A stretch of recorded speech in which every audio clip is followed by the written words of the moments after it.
हाँ, सो आरबीपीओ का मेंस हो चुका है और ये कुछ एनालिसिस है आरबीपीओ मेंस का। पहली बात तो इन्हें रिपोर्टिंग टाइम बहुत गंदी दे रखी है, सुबह 7 बजे। प्रॉब्लम ये नहीं है, प्रॉब्लम ये है कि उन्हें मेंशन करना चाहिए गेट क्लोजन टाइम 8:45 पे। भाई इंसान इतना जल्दी के आगे करेगा क्या, 2 घंटा वेट करेगा? पहली चीज़ तो ये सुबह सुबह निकलना पड़ जाता है उसे। मैं सुबह से निकला था कोहरे में, बाप रे 19 किलोमीटर दूर था यहाँ से सेंटर मेरा।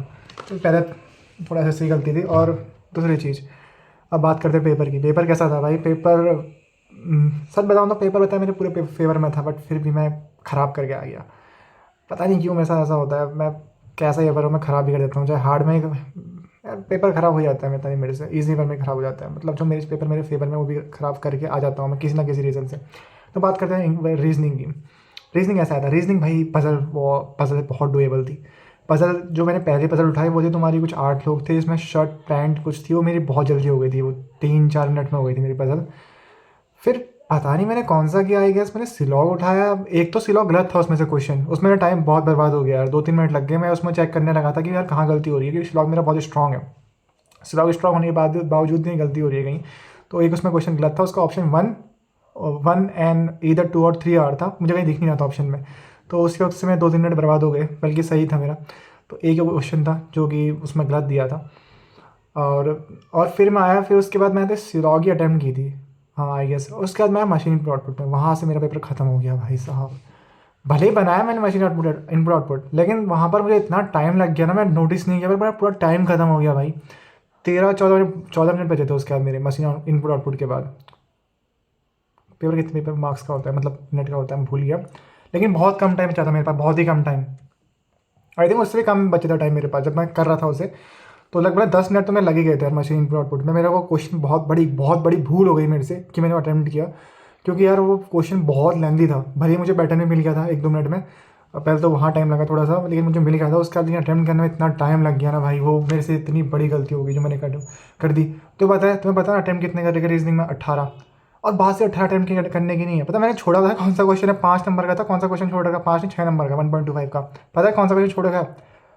डेजिग्नेशन वाला, जो लिटरली 2 मिनट में करने वाला सवाल था, वो छूट गया मेरा सवाल। मैं कर रहा था जैसे ही मैं आया लास्ट के 5 क्वेश्चन में। अब मुझे इतना पता नहीं कि हर बच्चे, हर एस्पिरेंट्स के जो होता है सफ़र होता है क्वेश्चन, पता नहीं, बट मेरे उसमें लास्ट में था वो डेजिग्नेशन वाला। और मैंने वो छोड़ दिया भाई, मुझे इतनी दुख हो गया उसका, इतना गिल्ट हो गया। मैंने कहा इतना ईजी क्वेश्चन छोड़ आ रहा हूँ, 6 नंबर भाई, फ्री के 6 नंबर छूट गए just because of machine for output. और बात सिर्फ इतनी नहीं है, बात यह है तुम्हें 6 स्टेप तक निकालना ही नहीं है उस क्वेश्चन को। अगर मुझे ये चीज़ पहले ध्यान में होती, अगर मैं उसे बाद में अटेम्प्ट करता, तो मैं उसे 6 स्टेप तक निकालता ही नहीं। गलती हो गई मेरे से, बहुत बड़ी गलती हो गई। तुम बताए तुम उसके पैटर्न से ही उसमें डायरेक्ट क्वेश्चन सॉल्व कर लोगे, तो भाई रीजनिंग में आई थिंक आराम से 20 से 24 कर सकता था, आराम से ईजिली। मे मोर भी कर सकता था, 25 तक भी कर सकता था आराम से मैं, कोई बड़ी बात नहीं है। लोगों ने तो खींच रखे हैं, पर मेरा ख़राब हो गया रीजनिंग। इसके उससे जीके मेरा काफ़ी फेवर में था यार। पहली बार लाइफ में कुछ फेवर में आई चीज़ जीके में लिटरली नहीं पढ़ के गया था, कुछ नहीं पढ़ के गया था मैं, कुछ मत से मैं, मतलब कुछ भी नहीं उठा, मुंह उठाया चल गया जीके देने के लिए।